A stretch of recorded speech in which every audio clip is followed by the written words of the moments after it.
सियाह कब्रिस्तान और वो उल्टे पांव वाला बच्चा। ये वाकया आज से तकरीबन 10 साल पुराना है, मगर जब भी मैं इसके बारे में सोचता हूँ मेरी रीढ़ की हड्डी में एक ठंडक सी दौड़ जाती है। मेरा नाम सलमान है।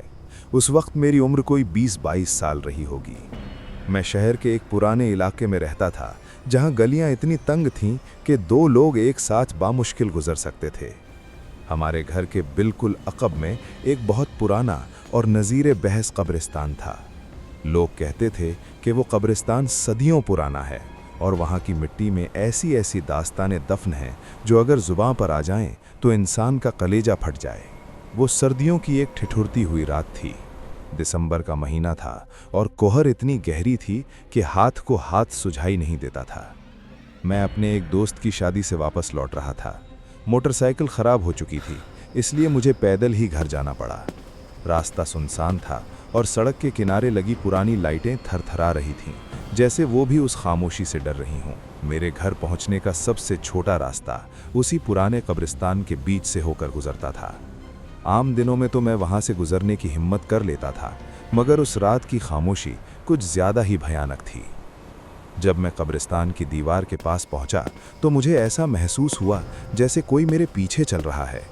मैं रुका, पीछे मुड़कर देखा, मगर वहां कोहर के सिवा कुछ न था। मैंने सोचा शायद मेरा वहम है। मैंने अपने कदम तेज कर दिए। कब्रिस्तान का वो लोहे का पुराना दरवाज़ा जो जंग लगने की वजह से हमेशा आधा खुला रहता था, हल्की हवा से चूं चूं की अजीब सी आवाज़ निकाल रहा था। अभी मैं उस दरवाजे के पास से गुजर ही रहा था कि मुझे किसी के रोने की हल्की सी आवाज़ सुनाई दी। पहले मुझे लगा कि शायद कोई बिल्ली होगी, मगर वो आवाज़ साफ तौर पर किसी छोटे बच्चे की थी। मैं ठिठक कर रुक गया। इस वक्त, इस ठंड में और इस जगह पर कोई बच्चा क्या कर रहा होगा? मैंने डरते डरते अपनी जेब से मोबाइल निकाला और उसकी फ्लैशलाइट ऑन की। रोशनी के दायरे में मुझे कब्रिस्तान के दरवाजे के बिल्कुल पीछे एक पुरानी कब्र के पास एक छोटा सा बच्चा बैठा नजर आया। उसने एक पुराना सा कुर्ता पहना था जो सर्दी के हिसाब से बहुत हल्का था। वो बच्चा अपने घुटनों में सर दिए सिसक रहा था। बेटा, तुम यहाँ क्या कर रहे हो? मैंने दबे पांव जाते हुए पूछा। बच्चे ने कोई जवाब नहीं दिया। उसकी सिसकियाँ और तेज हो गईं। मेरा दिल कांपने लगा, मगर इंसानियत के नाते मैं उसे वहाँ अकेला नहीं छोड़ सकता था। मैंने उसके कंधे पर हाथ रखा। उसका जिस्म बर्फ की तरह ठंडा था, इतना ठंडा कि मुझे लगा जैसे मैंने किसी जिंदा इंसान को नहीं बल्कि बर्फ के एक टुकड़े को छू लिया हो। तुम्हारे घर वाले कहाँ हैं? तुम यहाँ कैसे आए? मैंने नर्म लहजे में पूछा। उसने धीरे से अपना सर उठाया। कोहर की वजह से उसका चेहरा साफ नजर नहीं आ रहा था, मगर उसकी आंखें, उन आंखों में ऐसी वीरानी थी जो किसी बच्चे की नहीं हो सकती। उसने अपनी कांपती हुई उंगली से कब्रिस्तान के गहरे अंधेरे की तरफ इशारा किया और निहायत ही दर्दनाक आवाज में बोला, मेरा घर वहां है, मगर मुझे डर लग रहा है। मुझे उस पर तरस आ गया। मैंने सोचा शायद ये आसपास की बस्ती का कोई बच्चा है जो रास्ता भटक गया है।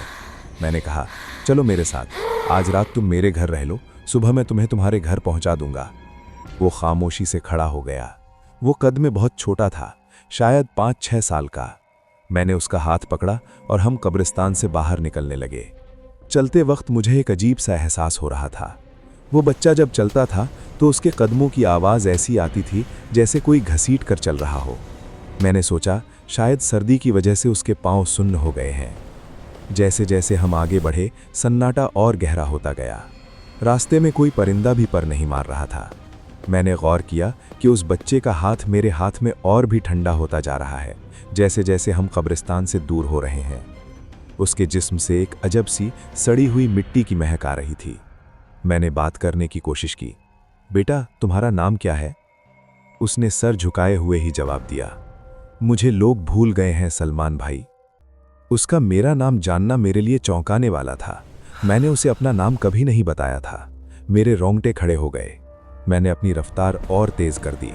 जब हम मेरे घर की गली में दाखिल हुए तो गली की पुरानी पीली लाइट उस बच्चे पर पड़ी। मैंने सरसरी तौर पर नीचे देखा और मेरे जिस्म में एक सनसनी सी दौड़ गई। मैंने देखा कि उस बच्चे ने जो चप्पल पहनी थी वो उल्टी थी। नहीं, सिर्फ चप्पल नहीं, उस बच्चे के पांव ही उल्टे थे। उसके पंजे पीछे की तरफ थे और एड़ियां आगे की तरफ। मेरा दम निकलने लगा, मेरा गला खुश्क हो गया और जबान तालवे से जा लगी। मैंने फौरन अपना हाथ उसके हाथ से छुड़ाना चाहा, मगर उसकी पकड़ अचानक इतनी मजबूत हो गई जैसे कोई लोहे की जंजीर हो। क्या हुआ सलमान भाई, आप रुक क्यों गए? मेरा घर तो आ गया, बच्चे ने कहा। मगर अब उसकी आवाज़ वो मासूम बच्चों वाली नहीं थी। वो आवाज़ भारी और कड़कती हुई थी, जैसे कई लोग एक साथ बोल रहे हों। उसने अपना सर धीरे धीरे ऊपर उठाया। अब उसकी शक्ल साफ थी, उसकी खाल लटकी हुई थी और आंखों की जगह सिर्फ 2 स्याह गड्ढे थे। वो बच्चा नहीं था, वो कोई शैतानी मखलूक थी। मैंने पूरी ताकत से अपना हाथ झटक कर छुड़ाया और अपने घर की तरफ सरपट भागा। पीछे से उसके कहकहों की आवाज़ आ रही थी जो पूरी गली में गूंज रही थी। मैंने अपने घर का दरवाज़ा जोर जोर से पीटना शुरू किया। अब्बा, दरवाज़ा खोलें, अब्बा। अब्बा ने जैसे ही दरवाज़ा खोला, मैं बेहवास अंदर गिरा। अब्बा मुझे देखकर हक्के बक्के रह गए। सलमान, क्या हुआ, खैरियत तो है? मैंने हाँफते हुए उन्हें पूरी बात बताने की कोशिश की, मगर मेरी ज़बान साथ नहीं दे रही थी। अब्बा ने मुझे पानी पिलाया और बिस्तर पर बिठाया। तुम वहम कर रहे हो बेटा, चलो लेट जाओ। मगर जैसे ही मैं लेटने लगा, मेरी नज़र कमरे की दीवार पर पड़ी। कमरे में जलने वाले चिराग की रोशनी में मेरा साया दीवार पर साफ नजर आ रहा था, मगर मेरे साये के कंधे पर एक छोटा सा साया बैठा हुआ था। वो उसी बच्चे का साया था। कमरे में कोई बच्चा मौजूद नहीं था, मगर दीवार पर उसका साया साफ तौर पर मेरे गले को दबाने की कोशिश कर रहा था। अब्बा ने जब ये देखा तो उनके चेहरे का रंग भी फक हो गया। उन्होंने फौरन वजू किया और कुछ पढ़ने लगे। जैसे ही उन्होंने दुआ पढ़नी शुरू की, कमरे का तापमान अचानक गिर गया। साया दीवार पर तड़पने लगा और फिर एक जोरदार चीख के साथ गायब हो गया।